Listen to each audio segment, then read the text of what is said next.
여호수아서 계속 강해를 나누고 있는데 아직도 가나안 땅에 아직 못 들어갔어요. 아직 가나안 땅에 못 들어갔습니다. 오늘까지 하면 이제 2장이고 이제 다음 주부터는 이제 3장으로 넘어가면서 가나안 땅에 본격적으로 들어가게 될 텐데, 자, 오늘 라합의 이야기에 대한 결론을 지난주에 조금 미진한 부분이 있어서 가장 중요한 우리 제목 그대로 이 붉은 줄을 메고, 라합이라는 여인은 두 정탐꾼을 숨겨주었죠. 그리고 정탐꾼에게 놀랄만한 기사를 전달해 줍니다. 마치 그 놀랄만한 기사는 기드온이 300명밖에 되지 않는, 그러나 그 미디안 사람들을 과의 전쟁을 앞둔 두려움 속에 있었던, 그때 기드온이 자신의 모사와 함께 가서 미디안 사람들의 그 두려움을 듣게 되어서 힘을 얻었던 것처럼, 이 라합이라는 여인의 입을 통해서 두 정탐꾼은 뭐를 듣게 된다고요? 하나님이 하신 일, 이 안에도 구원받을 백성이 있구나라는 그 메시지를 듣게 됩니다. 놀라운 메시지를 듣게 되고, 그 여인은 이스라엘 백성들의 그 모습을 듣기만 하고도, 믿음은 어디에서 난다고요? 들음에서 나고, 들음은 뭘 듣기 때문에? 그리스도의 말씀을 듣기 때문에 믿음이 생긴다라고 그랬는데, 마찬가지 그런 의미로서 이 라합이란 여인은 듣기만 했는데 그 말씀에 순종하고 결단하고, 직업이 뭐였다고요? 네, 몸을 팔아 자신의 생명을 연장하는 게 아니라 놀랍게도 그 가족을 부양해야 되는 슬픈 운명을 가진 한 여인, 그 여인이 어떤 결단을 한다고요? 말씀을 붙들고 말씀에 순종하기로 결단하는 모습, 이것이 라합의 결단이었다. 지난주에는 저희가 메노라에 대해서 제가 개석해 말씀을 드렸고, 그 전전주에 말씀을 드렸던 내용을 이어서 오늘 본문을 조금 더 보려고 하는데요, 12절과 13절을 한번 보여주시죠. 그 소문에 들려오는 하나님의 약속만 듣고도 믿음이 생기고 그 말씀을 붙들었는데, 그 두 정탐꾼과 하나의 약조를 하죠. 무슨 약조를 하는가? 12절을 제가 먼저 읽겠습니다. 그러므로 이제 청하노니 내가 너희를 선대하였은즉 너희도 내 아버지의 집을 선대하도록 여호와로 내게 맹세하고 내게 징표를 내라. 같이 읽겠습니다. 13절 시작. 그리고 나의 부모와 나의 남녀 형제와 그들에게 속한 모든 사람을 살려주어 우리 목숨을 죽음에서 건져내라. 징표를 내라. 하나의 약속을 하자라고 징표를 요구합니다. 무슨 어차피 하나님의 언약을 붙드는 사람인데 무슨 표적을 달라고 하냐, 표징을 달라고 하느냐, 그런 말로 여러분들이 이해하지 마시고요, 이 표징을 달라라는 것은 내가 하나님의 약속을 말씀을 붙들겠으니, 여러분 이 여인은 뭘 결단한 거예요? 그 믿음으로 결단한 거잖아요. 자신의 삶, 자신의 인생, 아니 자신의 가족의 인생을 걸고 지금 하나님의 말씀을 붙든 겁니다. 이건 단순히 우리는 결론을 아니까 라합이 그랬구나, 그냥 결론을 아니까 뭐 그렇게 그게 중요한 내용인가 이해할 수가 없지만, 실질적으로 이 여인은 정말 자신의 인생, 가족의 구원이라는 그 엄청난 궁극적인 목적을 가지고 인생의 결단을 한 겁니다. 그래서 표징을 달라. 그래서 18절, 17절, 18절 오늘 본문 말씀이 그 내용이죠. 여러분 잘 아시는 붉은 줄을 내달겠다. 17절, 18절 다시 한번 교독해 보겠습니다. 17절 제가 읽겠습니다. 그 사람들이 그에게 이르되 내가 우리에게 서약하게 한 이 맹세에 대하여 우리가 허물이 없게 하리니, 우리가 이 땅에 들어올 때에 우리를 달아내린 창문에 이 붉은 줄을 메고 내 부모와 형제와 내 아버지의 가족을 다 내 집에 모으라. 17절을 다시 보여주시겠어요? 17절에 보면 그 사람들이 두 정탐꾼이겠죠? 그에게 이르되, 누굽니까? 라합에게 뭐라고 얘기하는 겁니까? 라합, 우리에게 서약하게 한 이 맹세에 대하여 우리를 허물이 없게 하리니, 그러니까 우리를 숨겨주고 또 그 숨겨준 것의 대가로서 이 가정을 구원하기로 약속한 이 내용에 대해서 허물이 없게 하리니, 18절 보여주시죠. 하나의 표시를 내라는 거죠. 왜냐하면 여리고 성이 무너지고 이스라엘 백성들인데 들이닥치면 엄청난 대사륙이 벌어진단 말이죠. 그 사륙의 현장 속에서 살아남으려면 그 집이 표시가 있어야 되지 않느냐. 그래서 우리가 이 땅에 들어올 때에 우리를 달아내린 창문에 이 붉은 줄을 메고, 우리가 잘 알고 있는 붉은 줄을 메고 내 부모와 형제와 내 아버지의 가족을 다 내 집에 모으라. 결국 그 붉은 줄이 라합과 그의 가족을 구원하는 동아줄이 되는 걸 볼 수 있는데, 이 붉은 줄, 샤니가부라는 이 단어는 이런 뜻이 있습니다. 불다라는 뜻이 있다면, 샤니가 불다라는 뜻이라면 가부는 소망이라는 뜻입니다. 여러분, 붉은색이 소망이란, 공산당 말고요. 붉은색이 소망이라는 게 무슨 뜻이에요? 그 붉은 게 뭐예요? 뭘 의미하는 거예요? 근데 그 붉음이 우리가 알고 있는 그 레드, 빨강색을 말하는 게 아니에요. 그쵸? 피를 말하는 거예요. 피의 색깔이 어떤 색깔인데요? 그거를 말하는 거예요. 그러니까 샤니라는 단어가 우리 구약 성경에 들어가면 빨간색이 아니에요. 피의 색깔이라는 뜻이 샤니라는 단어예요. 여러분, 그 피가 우리에게 소망이 된다. 마치 이 사순절을 위한 메시지이기도 하죠. 그 피를 누가 흘리셨는데요? 우리 주님이, 우리가 믿고 우리가 의지하는 그 주님이 그 피를 흘려주심으로 인하여 우리에게 무슨 길을 열어주신 거예요? 죄를 사하여 주시고 영원한 길을 열어주신 그 주님의 은혜와 공로, 샤니 가부, 붉은 피가 우리에게 소망이 된다. 그런데 이 붉은이라는 이 단어가 제가 말씀드린 것처럼 피의 색깔이라고 말씀드렸는데, 우리 구약 성경에 어느 때 등장하는지 한번 보도록 하겠습니다. 세 군데를 여러분들과 함께 보려고 하는데요. 출애굽기를 한번 열어주시죠. 26장 1절, 출애굽기 26장 1절, 이 샤니 불다라는 단어가 어디에 쓰였는가? 한번 1절 말씀 같이 읽겠습니다. 시작. 너는 성막을 만들되 가늘게 꼰 배실과 청색, 자색, 홍색 실로 그룹을 정교하게 수놓은 10폭의 휘장을 만들지니. 네, 성막을 만들 때마다 늘 등장하는 색깔이 뭐냐면 청색, 자색, 홍색 실입니다. 홍색이 붉은 실이잖아요. 그 붉은 실을 바로 성막을 만들 때 등장하는 색깔입니다. 그러니까 원래 이 성막은 누구를 예표하는 그림입니까? 예수 그리스도의 모형이 성막이고, 그 성막을 대표하는 색깔 중에 하나가 이 피의 색깔을 말하는 샤니, 붉은색입니다. 또 한 군데를 보실까요? 출애굽기 28장 5절과 6절 한번 보여주시죠. 출애굽기 28장 5절과 6절, 저하고 한 절씩 교독해 보겠습니다. 5절은 제가 먼저 읽겠습니다.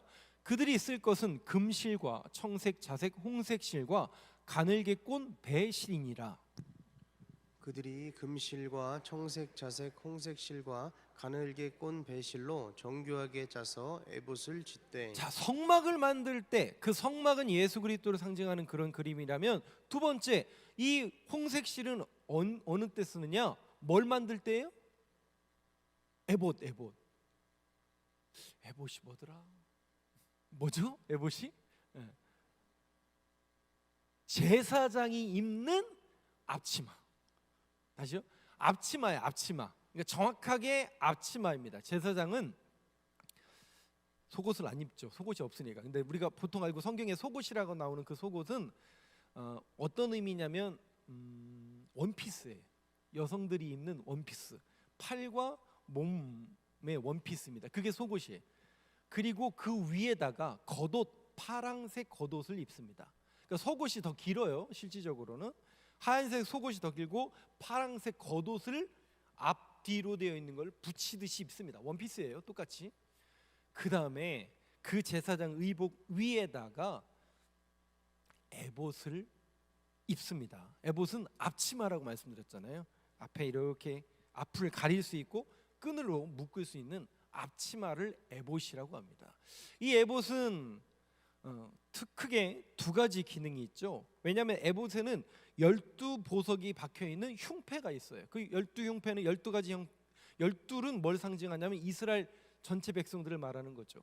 이스라엘 백성들의 모든 죄악과 이스라엘을 담당하여 제사장이 하나님 앞에 담당해 나아간다라는 의미로서 그 흉패를 에봇을 입는 겁니다. 그리고 그 에봇 안에는 우림과 둠림이라고 있는 흰색, 검은색, 우리로 말하면 돌일 겁니다. 지금은 남아있지는 않지만 하나님 앞에 물을 때 쓰는, 그러니까 하나님의 뜻을 묻는 도구로서 그 에봇을 입는 겁니다. 이것은 제사장이 이스라엘 백성들을 향해서 하나님의 뜻을 물을 때에 입는 에봇. 여러분 잘 아시는 다윗도 그 에봇을, 하나님의 뜻을 묻기 위해서 에봇을 입었었는데, 그 에봇을 무슨 색깔이 들어가냐? 여기에도 예수 그리스도의 보혈을 상징하는 빨강색이 들어가는 것을 볼 수 있습니다. 그 제사장의 중보자의 역할을 우리 주님이 하셨다라는 그런 의미가 담아져 있죠. 세 번째, 이 붉은색이 어디에 나오느냐? 레위기 14장 51절을 한번 보시죠.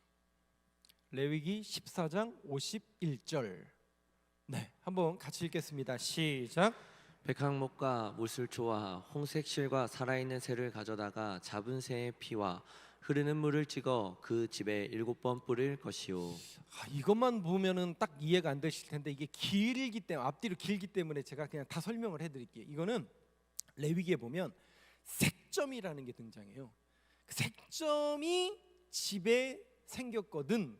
무슨 얘기냐면 곰팡이가 집에 생겼거든. 곰팡이, 전염병, 그 다음에 하나가 뭐냐면 나병. 다시요, 곰팡이, 전염병, 나병을 같이 취급하는 거예요. 근데 그것을 치유함을 입었다라는 증거로서 새를 잡아 피와 흐르는 물을 찍어 그 집에 7번 뿌릴 것이요. 여기에도 백향목과 우슬초와 홍색 실이, 붉은 실이 등장하는 것을 볼 수 있습니다. 그런데 색점이라는 이 내용 속에는 곰팡이, 전염병, 나병이 등장하는데, 나병을 우리말로 뭐 문둥병이라고도 하고 한센병이라고도 하잖아요. 우리 성경에 보면 나병 환자들이 많이 등장합니까? 조금 등장합니까? 이상하게 많이 등장하죠. 왜요?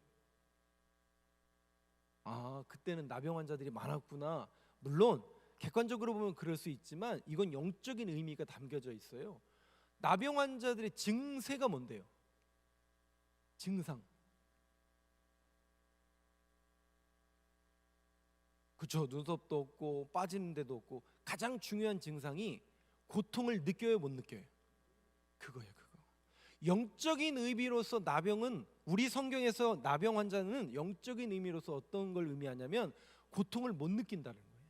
그 얘기는 뭐냐면 본인이 죄를 짓고 있는데 죄에 대해서 무감각해졌다라는 영적인 상태를 고발할 때 나병 환자로 고발을 합니다.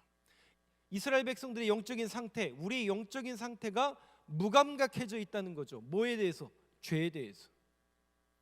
그것을 고치기 위해서 예수 그리스도께서 보혈을 흘려주시고 그 죄를 사해 주시기 위해서 이 땅에 내려오신, 그러니까 피를 상징하는 그 붉은색은 결국 예수 그리스도의 보혈을 상징하는 그런 의미가 있고, 예수 그리스도의 그 붉은 피가 샤니 가부, 우리에게 뭐가 된다고요? 소망이 된다는 거죠. 아이러니하죠. 그 예수 그리스도의 죽음이, 예수 그리스도의 십자가가 세상 사람들이 볼 때는 미련한 것이고, 그게 무슨 능력이 있느냐? 우리는 능력이 있죠. 왜? 그 길을 통해야만 우리의 죄가 사함을 받고, 그 길을 통해야만, 예수님을 통과해야만 하나님 앞에 이를 수 있고, 그 예수님을 통해야만 내가 그 길이요 진리요 생명이니 나로 말미암지 않고는 아버지께로 올 자가 없느니라 라고 말씀하셨으니, 그 영생을 우리에게 열어주신 분은 우리 예수 그리스도고, 그 예수 그리스도 통과하지 않으면 그 길에 이를 수 없다는 그 약속의 말씀이 우리 성경에 담겨져 있는 메시지이고, 이것이 우리에게 복음으로 다가오고 있다라는 이 사실을 믿는 자들에게 주시는 복음의 말씀이라는 것이죠.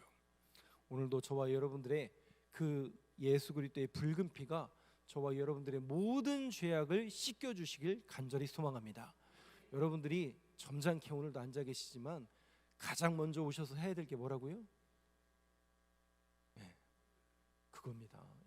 하나님, 제가 목사인데요, 이렇게 살고 저렇게 삽니다. 부끄럽고, 우리 혹시 옆에 권사님들이 들을까봐, 집사님이 들을까봐 부끄러워서 말 못하는 거 있지만 속으로 기도합니다만 하나님 용서해 주시고, 우리의 죄악 다 용서하여 주옵소서. 혹시라도 부지 중에 나도 모르는 사이에 지은 죄가 있다 할지라도 성령 하나님 깨닫게 하시고 생각나게 하시고 다 하나님 앞에 토설할 수 있도록 마음으로라도 꼭 기도하시기 바랍니다. 그래서 그 예수 그리스도의 보혈로 여러분들이 씻김을 받으셔야 돼요. 그렇게 정결하게 된 상태에서 누굴 만날 수 있는 거예요? 하나님을 비로소 우리가 만날 수 있게 되는 겁니다. 이 메시지, 예수 그리스도의 그 보혈과 그 보혈이 우리에게 소망이 준다라는 이 메시지를 여러분들이 또 이 라합이 결국 붙들었다라는 것을 우리가 알 수 있고, 한 가지 더 제가 지지난주에 드렸던 그 말씀에 조금 연장선상에서 드리지 못한 내용을 조금 연결해서 조금 말씀을 또 한 가지 더 드리도록 하겠습니다.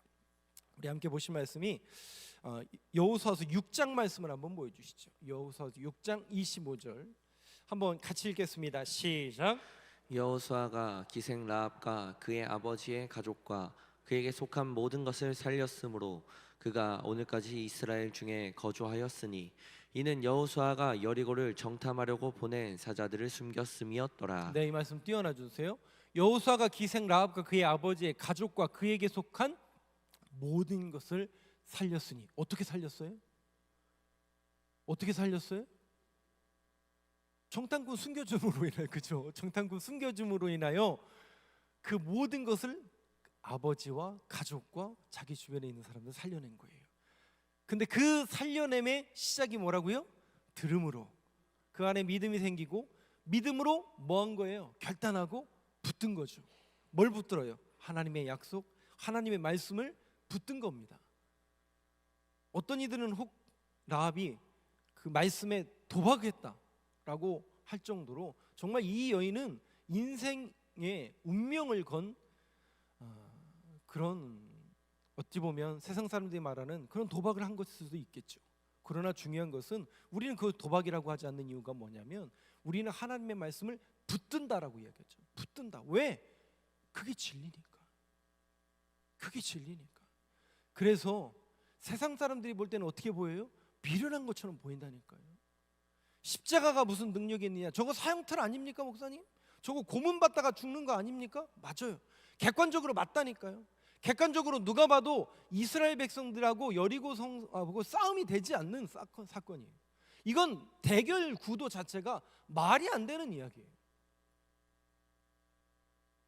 그런데 결국 누가 승리하느냐에 대한 그림을 보여주는 그림이 뭐냐면 라합이에요.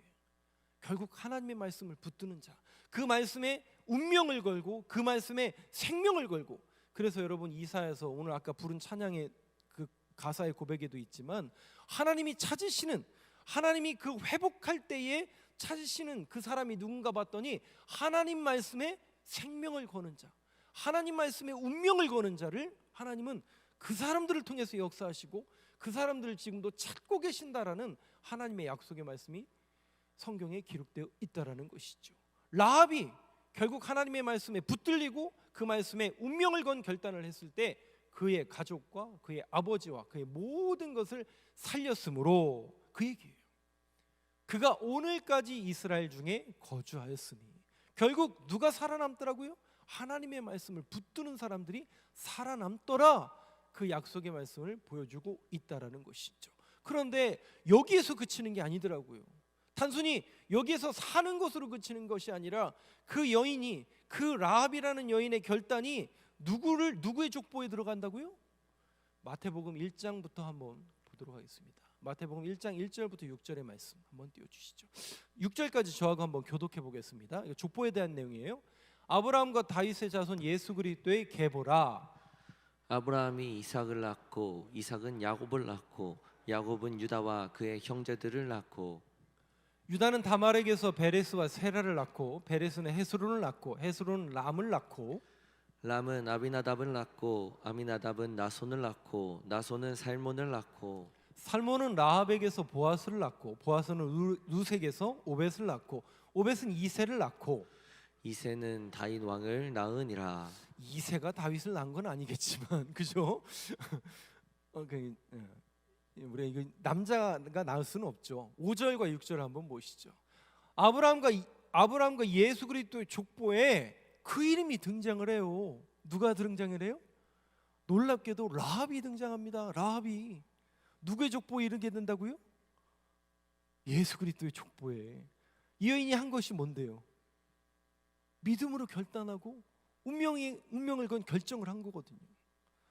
여러분들도 그렇게 결정하신 거 아니에요? 그래서 이 자리에 앉아 계신 거 아니에요? 저도 저희 어머니가 그 시골에 충남 서천구 서면 월월이라는 예수 믿는 사람 한 명도 없는 그 지역에 혼자 시집 와서, 저희 어머니가 뭐 선구자다 선교사 그건 아니지만 누군가가 시작하는 사람이 있었던 거 아니에요. 그죠? 여러분들도 1세대이신 분들도 있겠죠. 여러분 가정에서. 근데 여러분 보세요. 결국은 누가 옳은 길을 걷는가, 누가 바른 길을 결국 걷는가, 여러분들이 거기에 대한 자존감이 여러분들 안에 있으셔야 됩니다. 나부터 시작했지만 나를 통해서 하나님께서 우리 가정, 우리 가문을 복 주실 것이다 라는 그 믿음의 고백이 여러분들 안에 자존감으로 있어야죠. 비록 지금은 조금 힘들고 내 때에는 뭐 보이지 않는 것처럼 보일 수 있을지 모르지만, 여러분 하나님의 역사, 결국 뭐가 남더라는 거예요? 이 하나님의 역사만 남더라는 거죠. 하나님의 말씀을 붙드는 사람들만 남는데, 살몬은 라합에게서, 라합은 여자죠. 그러면 남편이 누구란 얘기예요? 살몬이란 얘기죠. 그럼 이 살몬이 누굴까?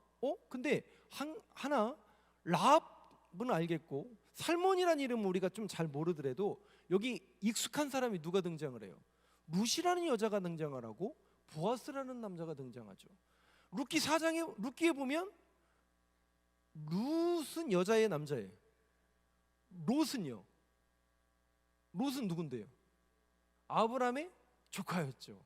왜냐하면 제가 왜 물어보냐면 저도 헷갈리거든요. 가끔 롯하고 룻하고 가끔 헷갈릴 때가 있는데, 롯은 아브라함의 조카 남자고 룻은 여자입니다. 영어로 보면 루스인데요. 원래 룻이라는 이 여인이 여러분 잘 아시는 것처럼 모압 여인이었죠.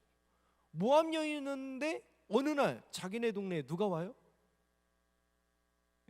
베들레헴에서 가난을 피해 한 식구가 이주해 옵니다. 모압 땅으로. 엘리멜렉이라는 사람과 그의 아내였던 나오미, 기련과 말론이라는 두 아들을 들이고 4명의 가족이 베들레헴에서 살다가 모압 땅으로 기근을 피해서 이주해 옵니다. 그래서 룻은, 갑자기 생각 안 난다. 룻은 여자로서 이 집안의 기련과 말론의 며느리로 들어가게 됩니다. 한 명이 더 있었는데 지금 갑자기 제가 생각이 안 났는데, 2명의 며느리가 모압 여인이 들어오게 된 거죠. 근데 어느 날 기련과 말론이 죽어버려요. 자식 못 낳고 죽습니다. 그리고 누구예요? 엘리멜렉도 죽어버려요. 이 가정에 누구만 남은 거예요? 시어머니인 나오미, 룻, 한 명이 누구죠? 갑자기 생각 안 나네. 오르바. 감사합니다. 오르바. 여자만 3명 남은 거예요. 그래서 이 가정은 어떤 가정이라고요? 끊어진 가정, 멸절된 가정. 그래서 나오미는 무슨 결정을 합니까? 여기는 이방 땅이고 고향으로 돌아가야 되겠다. 그래서 너희들은 너희들 갈 길을 가라. 왜? 모압 여자들이니까, 이방 여자들이니까. 그런데 오르바는 돌아갔지만 룻은 어떡합니까? 어머니의 하나님이 나의 하나님이 되고 어머니의 백성이 나의 백성이 되겠습니다. 이게 단순한 믿음의 고백이 아니라는 거죠. 이 계보에 들 줄 이 여인도 몰랐겠죠, 그때는. 근데 그 신앙 고백을 올려드리는 거죠. 어머니의 하나님이 나의 하나님이 되고 어머니의 백성이 나의 백성이 되리라. 이것은 놀랍게 그리스도의 계보에 들어가는 그 신앙 고백을 한 거예요, 이 여인이. 그리고 룻이 쫓아옵니다. 근데 여러분 생각해 보세요. 믿음으로 결단하고 믿음으로 쫓아갔다고 해서 삶이 바뀌어요? 우리 오늘도 말씀 듣고 기도하면서 은혜 받고 돌아가지만 여전히 삶은 어때요? 계속 못 사는 사람은 못 살고, 어려운 사람은 계속 어렵고, 문제는 계속 있죠. 뭐 하나 바뀌는 거 별로 없죠. 이 룻이라는 여인도 믿음의 고백을 그렇게 하고 쫓아갔지만 그의 삶은 무슨 삶이에요? 시어머니를 봉양해야 되는, 어떻게 해요? 이삭을 주어서 소위 말해서 우리로 말하면 정말 형편없는 그런 모습이죠. 그 삶은 믿음의 고백도 있고 믿음도 있고 신앙 고백도 있지만 여전히 삶은 어려운 건 사실이라는 거죠. 그런데 룻이 1절 그것을 힘들다, 왜 내 인생은 왜 이렇게 꼬였냐, 아이고 내가 신앙 고백 오르바처럼 갈걸, 그런 얘기가 1절 없어요. 룻은 1절 없어요. 묵묵히 뭐 하는 거예요? 가는 거예요. 이삭 주스러 가는 거예요. 누가 하든지 뭐라 하든지 그냥 가는 거예요. 근데 여러분 보세요. 그 여인이 누굴 만나요? 저 보아스라는 사람을 만나게 되죠. 그리고 그 보아스와 정말 신묘막측한 하나님의 방법에 의해서, 놀라운 거는 이 보아스가 성문에 앉아 있어. 성문에 앉았다라는 것은 도시의 유력자이고 그 성읍의 가장 높은 위치에 있는 사사요 재판관이라는 소리예요. 그리고 부유한 사람이라는 뜻이에요. 그 사람의 눈에 들어서 기업 물을 자가 다 자기가 아니었어요. 순서가 아니었음에도 불구하고 위에서 포기하니까 자기 순서가 되었을 때 그 보아스를 맞아들입니다. 그리고 그 보아스와 결혼하여 오벳을 낳고 이세를 낳고. 목사님, 룻기 4장 18절부터 22절까지를 한번 그냥 저거 말씀으로 한번 준비해 주세요. 18절만 제가 자막으로 하라고 했는데 룻기 4장 18절부터 22절 한번 만들어 주세요. 예. 결국 우리가 봤던 마태복음의 그 족보가 놀랍게도 룻기에 계속 연결되어 있는 것을 우리는 눈으로 목도할 수 있다라는 것이죠. 혹시 말씀 띄울 수 있나요? 룻기 4장 18절부터 22절 한번 저하고 한 절씩 교독해 보겠습니다. 베레스의 18절부터 베레스의 계보는 이러하니라. 베레스는 헤스론을 낳고 헤스론은 람을 낳았고 람은 아비나답을 낳았고 20절 21절 암미나답은 나손을 낳았고 나손은 살몬을 낳았고 살몬은 보아스를 낳았고 보아스는 오벳을 낳았고 마지막 절 오벳은 이새를 낳고 이새는 다윗을 낳았더라. 똑같이 마태복음 1장에 있는 말씀과 똑같은 내용이 그대로 담겨져 있습니다. 한 여인이 정말 운명을 건 결단이겠죠. 그 운명을 건 결단은 말씀을 붙드는 행위였어요. 하나님의 말씀을 붙들고 하나님의 말씀에 자신의 운명을 건 거죠. 그런데 그 운명을 건 이 놀라운 신앙 고백이 결국 아버지와 그 가족을 살려내더라는 거죠. 거기에서 멈추는 게 아니라 이 여인의 몸을 통해서 누가 나타나요? 놀랍게도 이방 여인이요, 몸을 파는 여인이요, 세상적으로 볼 때는 천박하고 천민에 가까운 그런 신분일지 모르지만 하나님은 그렇게 약하고 약한 사람들을 들어서 그 가문을 일으키시고 그 가문을 통해서 예수 그리스도를 오게 하시는 놀라운 축복의 계대로 사용하신다라는 이 말씀이 여러분 복음 아닙니까? 그래서 기독교가 소망의 종교 아닙니까, 여러분? 그 모습이 제 모습이잖아요. 여러분들은 안 그러세요? 생각해 보면 저 충남 서천군 서면 저 시골 한복판에 저런 한 인생을 통해서 대단한 게 있을까? 근데 여러분 보세요. 그런 한 사람 한 사람, 여러분들은 안 그러세요? 여러분들은 한번 개인으로 살아보면 여러분들도 다 주어진 환경 속에서 라합과 같은 그런 사람들 아니었습니까? 그런데 우리가 잘한 건 뭐예요? 예수를 선택한 거, 교회 다니고 주님 바라보고 하나님의 말씀을 붙들기 시작한 것. 근데 놀랍게도 하나님께서 우리를 구원하시고 이 구원의 은혜와 소망을 날마다 주시기 위해서 이렇게 소망의 메시지를 붙들 수 있는 사람으로 우리를 인도하신다라는 이 약속의 말씀이 저와 여러분들의 삶 속에 늘 소망이요, 빛의 길로 인도하시는 약속의 말씀이요, 그 말씀을 붙들 수 있는 저와 여러분 되시길 간절히 소망합니다. 우리가 사순절 고난 주간을 지내고 있습니다. 예수 그리스도의 그 고난, 예수 그리스도의 그 붉은 피가 우리에게 소망이 되고 우리의 모든 죄악을 씻겨 주셔서 하나님 앞에 담대하게 또 우리 가문과 가정을 살려내는 하나님의 약속의 말씀인 줄로 믿사오니 하나님 오늘도 그 붉은 줄 예수 그리스도의 피가 우리에게 소망이 됨을 믿게 하여 주시옵소서. 함께 결단하고 기도하는 저와 여러분 되시길 간절히 소망합니다.